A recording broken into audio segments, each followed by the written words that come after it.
The morning of the gala, I was standing in front of a mirror in my hotel room on the 41st floor of the Biltmore, watching Manhattan slide silver and gray through the floor-to-ceiling glass behind me. And I remember thinking that I had never in my life felt so completely calm before a storm. Not serene, not at peace. Calm the way a pressure system goes quiet before it tears a city apart. My phone was on the bed. It had been buzzing for 11 minutes. I counted. I watched it vibrate against the white duvet like a dying insect, and I did not pick it up because I already knew what the messages said. And I had decided 3 weeks earlier in a conference room in Midtown with 2 lawyers and a notarized packet of documents I'd been building for 18 months, that when this moment arrived, I was not going to panic. I was going to let it play out. I was going to let Vanessa play out. Because that is what my sister does. She plays. She has played her entire life. And for 31 of my 34 years, I was the instrument she played most often. People who meet me now, in this version of my life, find it genuinely difficult to believe the earlier version existed. I am the co-founder of a textile consulting firm with offices in New York, Milan, and a satellite studio in São Paulo. I hold a graduate degree in materials engineering from Cornell, a secondary qualification in intellectual property law that I completed at night while working 60-hour weeks. And I have been named 3 times in a trade publication's annual list of the 40 most influential figures in sustainable luxury manufacturing. I say this not to perform. I say it because the distance between who I am now and who Vanessa needed me to remain is the entire architecture of this story. Growing up, we were the Hargrove daughters. Our father ran a regional insurance brokerage out of Columbus, Ohio. Our mother had once been a local beauty queen and had organized her entire adult identity around the residue of that fact. Vanessa, 4 years older, was the beautiful one. I was told this so consistently and from such an early age that it had the texture of furniture in our house. Something you simply moved around without questioning why it was there. Vanessa had the cheekbones, the easy laugh, the hair that behaved. She also had a talent I did not recognize for what it was until much later. She had a perfect, almost surgical ability to read a room and position herself at its center without appearing to try. She moved through social environments the way Mercury moves across a tilted surface, effortlessly, inevitably. I was quieter. I read obsessively.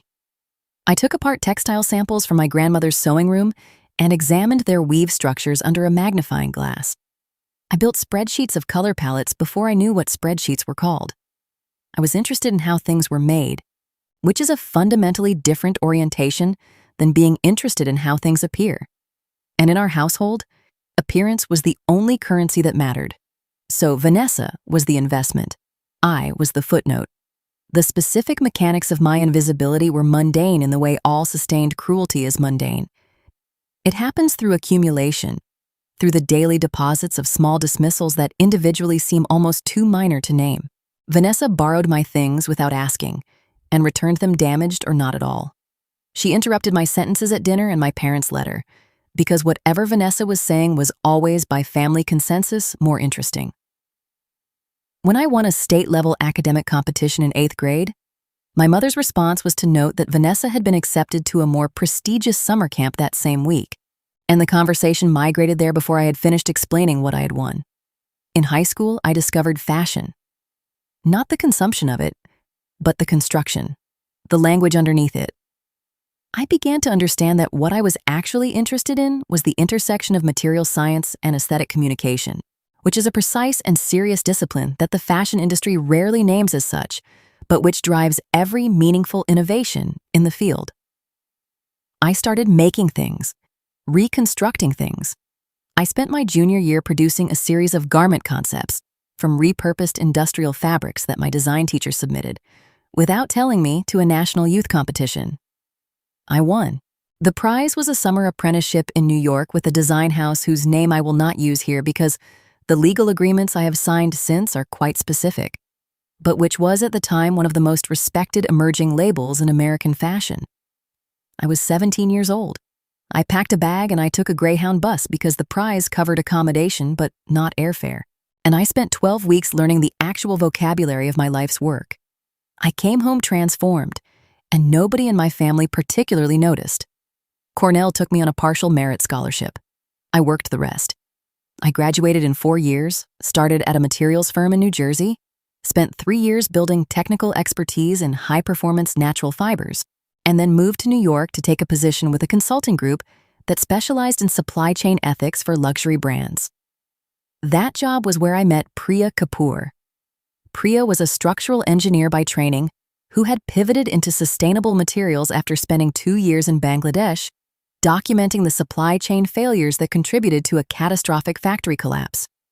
She was sharp, relentless, and had the rare quality of being genuinely unimpressed by anything that was not rigorously true. We became work partners, then friends, then co-conspirators, and eventually we co-founded Hargrove Kapoor Consultancy, which I later updated to HK Materials Group after our 3rd year when the name had begun to carry enough weight that dropping my family surname from the brand felt less like erasure and more like precision. For 7 years I built. I took meetings nobody wanted to attend and turned them into contracts. I solved problems that clients had been told were unsolvable. I published 2 white papers on biodegradable performance fibers that were cited in industry journals and eventually in a congressional hearing on textile waste. I filed 4 patents. 2 of them generated licensing revenue that funded our Milan expansion. I did none of this quietly, but I did it in a world that was sufficiently removed from Columbus, Ohio that my family was largely unaware of its scale. This was partly geography. It was partly, I will be honest, deliberate. Because maintaining a relationship with Vanessa required a specific kind of energy I had become increasingly unwilling to spend. She had married well, or what passed for well in the universe she inhabited, a man named Cartwright Ellison, who came from a family with old regional money and a great deal of social confidence and not very much else. She hosted charity luncheons. She sat on the board of a local arts foundation. She wore her identity like a performance costume, and she needed, at regular intervals, an audience who remembered the earlier version of me so that the current version of her would feel sufficiently elevated by comparison. I was useful to Vanessa in direct proportion to my apparent smallness. This is why what happened 18 months before the gala was both predictable and, to me, genuinely galvanizing. The commission came through a brand I had worked with before, a European house expanding its American presence, and they connected me with their New York creative liaison, a woman named Solène Marchetti. Solène was not simply a designer. She was one of those rare people in fashion who exist at the overlap of genuine artistic vision and serious technical intelligence. And when we spoke for the first time on a video call in February, I understood within 20 minutes that she was building something specific and important, and that she wanted my materials expertise embedded in the conceptual phase, not bolted on at the end. We worked together for 8 months on the collection. My role was advisory, focused on fiber sourcing and structural integrity of experimental pieces, but the collaboration was deep and genuine. And at the end of it, Solène told me she wanted to debut the collection at a private gala in New York in the fall, a deliberately intimate event, controlled guest list, press credentialed in advance, and she wanted me there not as a guest but as a named collaborator, acknowledged in the program and introduced in her remarks. I accepted. Then I made a mistake. A human, ordinary, ultimately catastrophic mistake. I told Vanessa I am still not entirely certain why. Perhaps some vestigial part of me still wanted, after all this time, to be seen by my family in terms they would register as significant. Perhaps I misjudged how far she had traveled into her own bitterness. Perhaps I was simply tired of the compartmentalization and wanted for once for the 2 halves of my life to touch. Whatever the reason, I told her. On a phone call in late August, I explained that I had been collaborating with Solène Marchetti, that a gala was being planned, that it was an exclusive event, and I was attending as a professional collaborator. Vanessa made the sounds of enthusiasm, asked questions, expressed pride, or a reasonable simulation of it, said she had followed Solène's work, which I doubted but did not challenge. The call ended warmly. 3 days later, I found out through a mutual connection in New York that Vanessa had reached out to the gala's event management company, identified herself as my representative, and secured 2 spots on the guest list by implying that I'd authorized the request and that her attendance was something I had personally arranged. She had also, according to my contact, mentioned that she would be wearing a piece from the collection. I want to be precise about what I felt when I received this information. because the temptation when telling a story like this is to describe the moment as a detonation, a blinding surge of rage or grief or both at once. And there was something in that territory. There was a burn behind my sternum that I recognized as the specific combination of fury and humiliation that Vanessa had been producing in me since childhood. But there was something else underneath it, something cooler and more interesting. There was clarity. Because I had built a professional life on the habit of identifying problems precisely, tracing them to their structural source, and constructing solutions that were durable rather than cosmetic. And I understood in that moment, with a completeness I had not quite achieved before, that Vanessa was not a problem I could manage with a phone call or a conversation or an appeal to family loyalty. She was a structural problem. She had been a structural problem for 30 years. And structural problems require structural solutions. I did not call her. I did not contact the event company. I called Priya, who listened for 4 minutes without interrupting, and then said quietly, "Tell me what you need." I told her, and then I called my lawyer. The next 3 weeks were the most focused I had been outside of an actual crisis situation, and I moved through them with the particular quality of attention that I reserve for projects that genuinely matter. I built a file. I documented the timeline of our collaboration with Solen's team, every email, every signed agreement, every meeting note. I obtained, through my lawyer, a formal statement from the event management company confirming that my sister had represented herself as my authorized representative, without any documentation or authorization from me. I contacted the press credentials office and established clearly that I was the credentialed professional at this event, that my participation was documented in the program, and that no one in my family had any formal connection to the event whatsoever. Then I called Solen.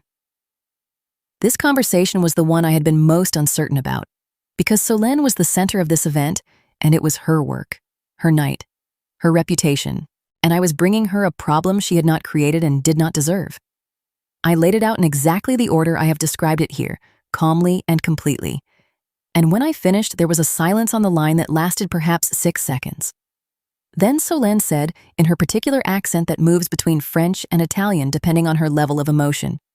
She said nothing for a moment, and then she said, "I would like to see the documents." I sent them within the hour. Solen called back at 9 o'clock that evening, and we spoke for 40 minutes.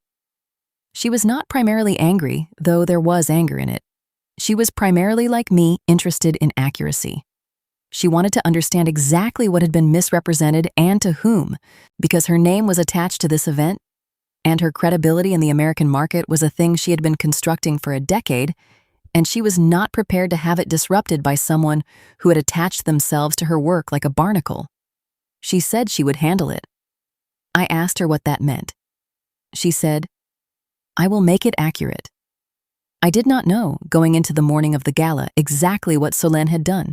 I knew she had handled the guest list. I knew she had made calls.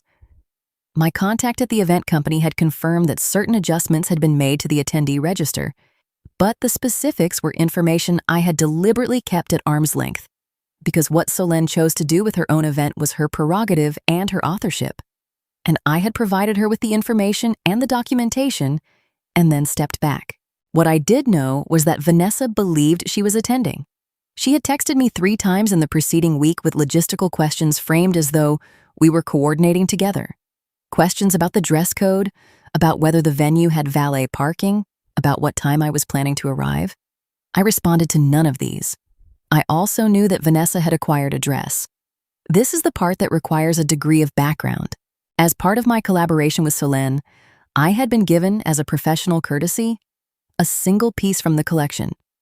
Not a final runway piece, because those were allocated with great precision, but a development sample that had been produced during the construction phase and which represented an earlier iteration of one of the key gowns. It was extraordinary. Midnight blue silk with a structural bodice built on a system Solen and I had developed together that used a series of internal fiber panels to eliminate the need for traditional boning, a feature that was actually one of the technical innovations I had contributed to the project. The gown was, in a very real and documentable sense, partly mine, not in terms of creative authorship, which was entirely Solen's, but in terms of technical construction methodology. My name was in the notes. My patents were referenced in the process documentation. That gown was hanging in a garment bag in my hotel room closet. According to a text message I received from my mother 6 days before the gala, Vanessa had found a dress that she described as almost identical to the kind of thing that was going to be at the event, and she was planning to arrive looking the part. My mother sent this as though it were good news. I read it once, set my phone down, and went back to the brief I was reviewing. Here is what had actually happened, which I learned in fragments over the subsequent weeks, and which I will assemble here into a coherent sequence. Vanessa had not simply found a similar dress. Vanessa had found, through a source I have not been able to fully trace but strongly suspect was connected to a former acquaintance of mine who briefly worked adjacent to the fashion world in New York, a photograph of my sample gown. Not an official photograph. A candid, taken at some point during a fitting or a production meeting, which had circulated in a very limited way in certain industry-adjacent social circles. Vanessa had taken that photograph to a dressmaker in Columbus and commissioned a copy. She had spent, according to information my mother later volunteered without understanding its implications, she had spent more than $4,000 on a replica of the development sample of a gown that was itself part of a collection for which intellectual property protections had been filed. A collection to which I had made documented technical contributions, and she had planned to wear that replica to an industry gala to which she had gained access by misrepresenting herself as my authorized representative. The word that my lawyer used when I laid this sequence out for him in its complete form was brazen. The word I used was predictable. I dressed slowly that evening. I took my time in a way I almost never allow myself because the tempo of my life is generally faster than my nervous system finds comfortable, and slowing down feels like a kind of resistance training that I have to choose deliberately.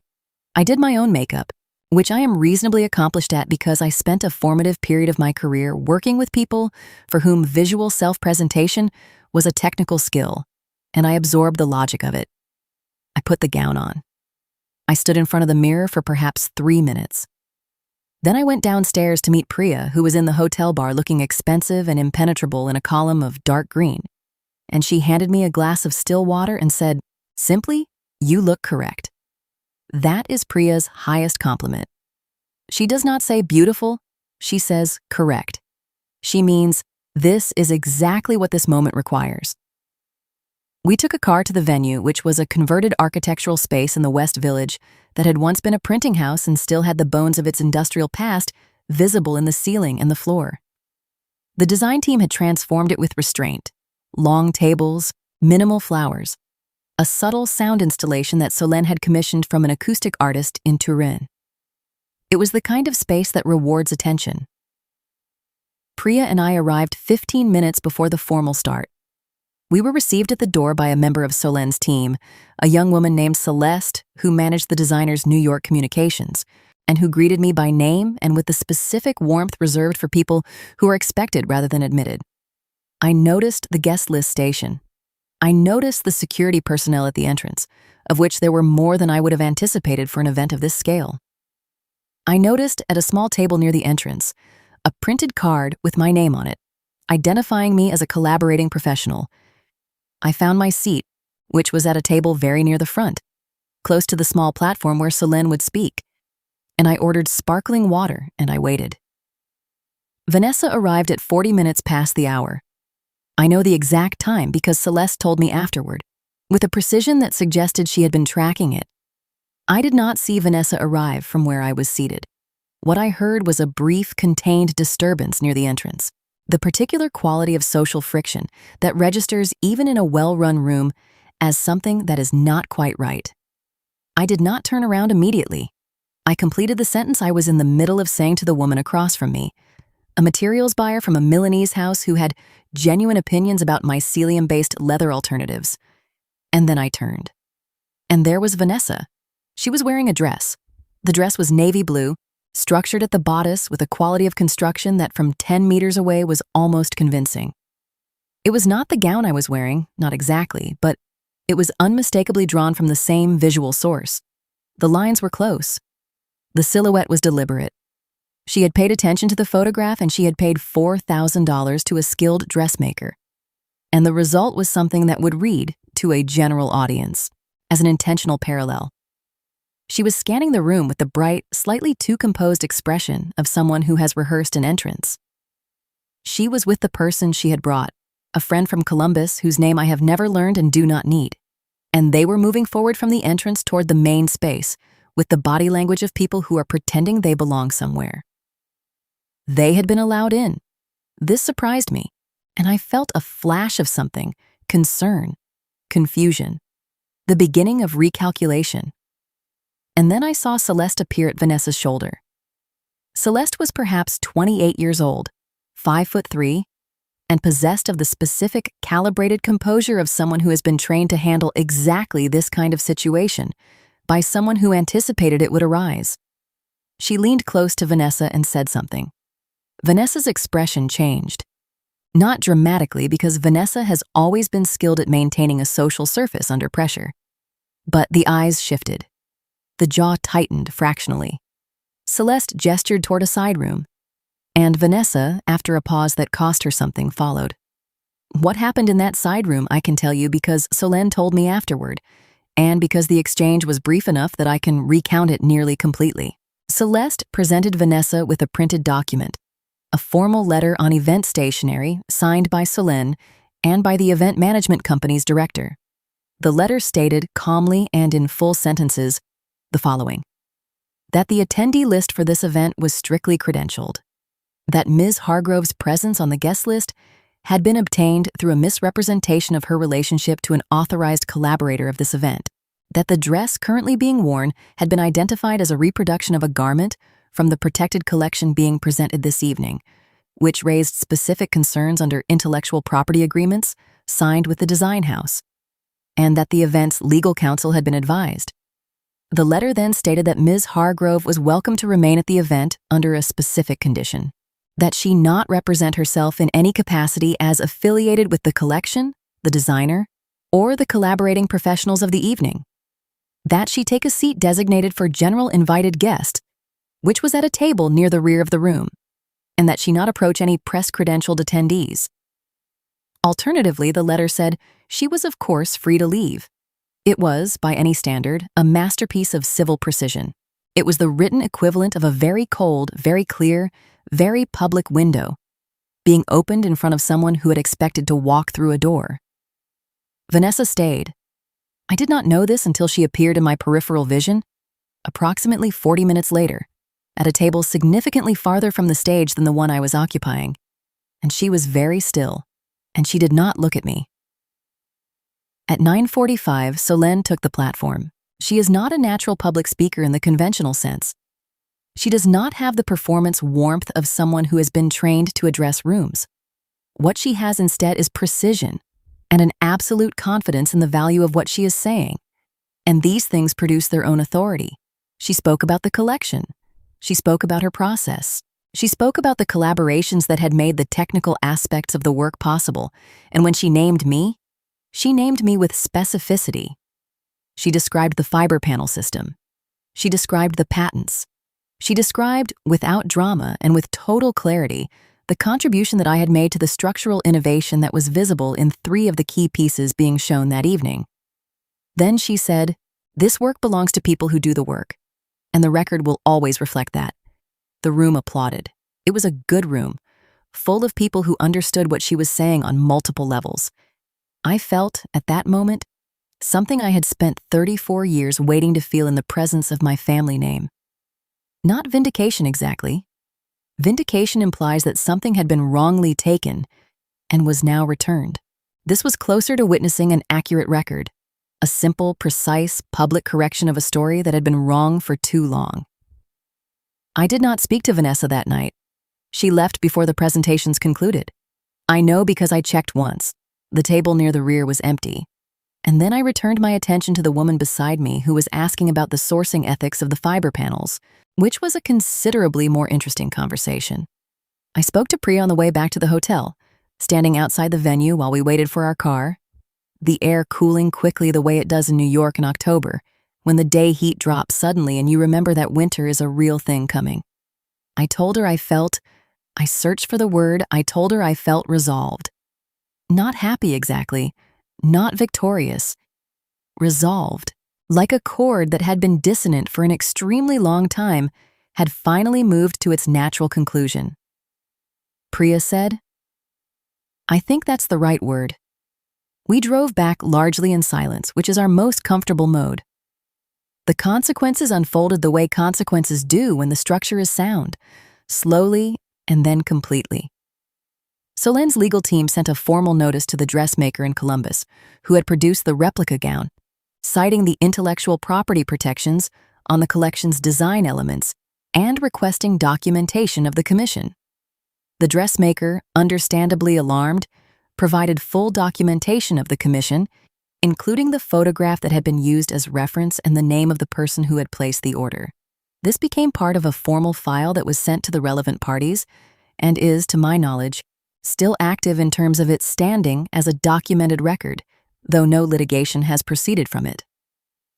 I received a call from my mother 10 days after the gala. She had heard about the letter Vanessa had received. She had not, I think, fully understood what had happened from Vanessa's account, because what she led with was something about how I had embarrassed the family by having Vanessa treated that way in front of people, which is a sentence whose structure reveals everything you need to know about the particular gravity of my family system. In my mother's cosmology, Vanessa attending an event under false pretenses and wearing a replica of my collaborator's protected work was a neutral event. Me not preventing the natural consequences of that was the offense. I let her finish. Then I told her, very calmly, that I was going to explain what had actually happened, and I did, with the same sequence and specificity I have used here. And when I was finished, there was a pause of perhaps 8 seconds, and my mother said, "She just wanted to be part of your life. This is what 30 years of enabling looks like. This is its linguistic texture. This is the sentence it produces when confronted with documentation and consequence." I said, she was always welcome to be part of my life. She chose to be part of my work without authorization. Those are different things, and I will never agree that they are the same. My mother said she didn't understand why I was being so cold about it. I said goodbye and hung up. I want to talk about the dress for a moment, the replica, because it matters in a way that took me some time to fully articulate. Vanessa had spent $4,000 trying to look like me. Not like herself. Not like a version of herself that had grown and developed and become something interesting. Like me. Like a surface-level reconstruction of the specific thing that I had built through 15 years of work and expertise and collaboration. She had seen a photograph of something that was partly mine, in the deepest sense of mine that I can claim over any material object. A garment that contained my technical methodology and my patent references, and the culmination of a collaboration with a woman whose work I genuinely admire. And her response was to have it copied, and to wear the copy to the event where the original would be presented. The cruelty of it, and there is cruelty in it, is less about the action itself than about what it reveals. Vanessa does not want to be me. Vanessa wants what being me looks like. She wants the reflected light. She wants the gala invitation and the front table and the name in the program. She wants the artifact of arrival without the years of construction that produce it. And this is the thing I have finally, at 34 years old, understood about her. She has always wanted that. The borrowed items and the interrupted sentences and the redirected dinner conversations were all the same action. They were a person trying to wear something that wasn't hers, because the alternative, which is to build something of her own, is harder and less immediate, and requires a tolerance for being unknown that Vanessa has never developed. Understanding this did not make me feel compassionate toward her exactly, but it made her legible in a way that she had not fully been before. And legibility, in my experience, is the beginning of being able to set something down. In the months following the gala, I made a series of decisions that felt, in aggregate, less like choices than like the completion of a process that had already been underway for years. I reduced contact with my family to the minimum that felt honest, which is not zero, because I have a father I'm not without affection for, a man who spent 40 years being managed by the louder personalities around him, and who has his own kind of damage that I am not responsible for, but also do not entirely refuse. I speak to him occasionally. The calls are short and careful, and there is something genuine in them, even if it is also limited. Vanessa I have not spoken to since before the gala. She sent me a message in November that was 6 paragraphs long, and which I read once and then filed, because its content was a mixture of grievance and justification that I recognized immediately as a document designed to make me respond rather than a sincere attempt at communication. And I have learned, in the years since I left Columbus, to distinguish between those two things. I did not respond. The message did not come again. My mother calls occasionally. The calls have a quality that I can only describe as cautious, as if she is not quite certain which version of me she is going to encounter, and is not entirely confident in her ability to manage the current one. I am polite. I am not warm. The distinction is one I have made deliberately and will continue to maintain. The gala received coverage in 2 trade publications and 1 general interest magazine that runs a culture section with genuine aesthetic intelligence. My name appeared in all 3, in the context of the technical collaboration. Solène and I have continued to work together. We are currently in early-stage discussions on a project that would represent my largest creative collaboration to date, a materials development program for a sportswear house that wants to move a specific category of performance fabric toward full biodegradability. The work is interesting. The problems are real and solvable with effort and the right methodology.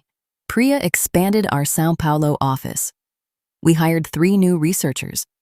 I delivered a keynote at an industry conference in Geneva in April, and the notes I used were written on the flight over, which is either a sign of confidence or a sign that my relationship with preparation time is dysfunctional, and I have not fully determined which. My life is large. It is mine. It was built from the materials available, which were often inadequate, and it required years of work that nobody in my family witnessed, because I chose, quite carefully, to do most of it out of their sight. There is a question that people ask when they hear a story like this, and it is always some version of, do you think she learned anything? Do you think she changed? And I want to address this directly because I think the question, however well-intentioned, contains a misunderstanding about the purpose of what I did and about the nature of what I am. I did not orchestrate the events of that evening to teach Vanessa a lesson. I provided accurate information to people who had been misled, and I trusted them to respond to that information correctly, and they did. The consequences that followed were the natural outcomes of a situation being correctly understood. I was not the instrument of Vanessa's humiliation. She was. I was simply present and documented, and willing to let accuracy do what accuracy does. As for whether she changed, I do not know. I do not invest significant attention in the question. What I know is that I changed, and that the change was specific and durable. I am no longer a person who manages her existence in relation to my family's projections of it. I am not the ugly one or the invisible one or the one whose achievements require contextualizing away so that someone else can remain the center of a room. I am a woman who builds things that hold, and the record of that is public and documented and verifiable and has nothing to do with whether my mother or my sister can see it. The record exists whether or not they look at it. The morning after the gala, I woke up early, as I always do, and stood at the window of my hotel room again. And Manhattan was different in the early light than it had been the previous morning. The gray replaced by a thin, specific gold that happens in October in that city, and that I have tried many times to describe accurately to people who have not seen it. I was thinking about Solène's phrase, that the record will always reflect that, and I was thinking about records as a concept, about what it means to have your contributions documented and preserved and accurate in a world that is constantly trying to revise them towards someone else's convenience. I have 4 patents. I have published research. I have a firm with my name attached to it and a partner who trusts me completely in work that continues to be interesting. The record is extensive, and it is mine. It took Vanessa wearing a replica of my gown to a gala that she attended under false pretenses for the significance of that record to feel, in my body, as completely real as it had for years been, in fact. This is probably something worth examining in a context more therapeutic than this one. But I will say simply that there is a particular cruelty in the families that produce the kind of invisibility I was raised in, and it lives in the body differently than other kinds of harm, and the cure for it is not reconciliation or understanding or the dramatic transformation of the people who caused it. The cure, in my experience, is building something real until the realness of it is undeniable, then standing in the room where it is being named out loud, then going home. I took a car to JFK the morning after the gala. I had an afternoon flight to Milan for a meeting I had been preparing for since July. In my carry-on was a portfolio of material samples and a set of research documents, and a printed copy of the patent filings that were currently under review in 3 jurisdictions. I did not think about Vanessa on the flight. I thought about fiber structures. I thought about the degradation timelines of next-generation cellulose composites. I thought about the meeting in Milan and what I wanted to achieve from it, and what the shape of the next 18 months might look like if the project moved forward in the direction I was hoping for. I landed in a gray Italian morning and went directly to the office and started working. The dress from the gala was in my luggage, carefully folded in the specific tissue and garment bag arrangement that Solen's team had packed it in. And it came home with me eventually to my apartment in Brooklyn, where it lives now in a closet alongside other things I have made or been given or earned. It is a very beautiful dress. The fiber panel system works exactly as designed. When you put it on, you feel the structural integrity of it in the way you feel the engineering of a well-built chair, not as a constraint, but as a kind of support that makes ease possible. I wore it once more, to a dinner in the spring, and someone asked me about the construction, and I explained it for perhaps 15 minutes to a table of people who were genuinely interested. And the explanation included the technical methodology and the patents, and the name of the woman whose creative vision had given the technology its shape. It was exactly the kind of conversation I have been building my life toward. The record reflects it all. That is enough.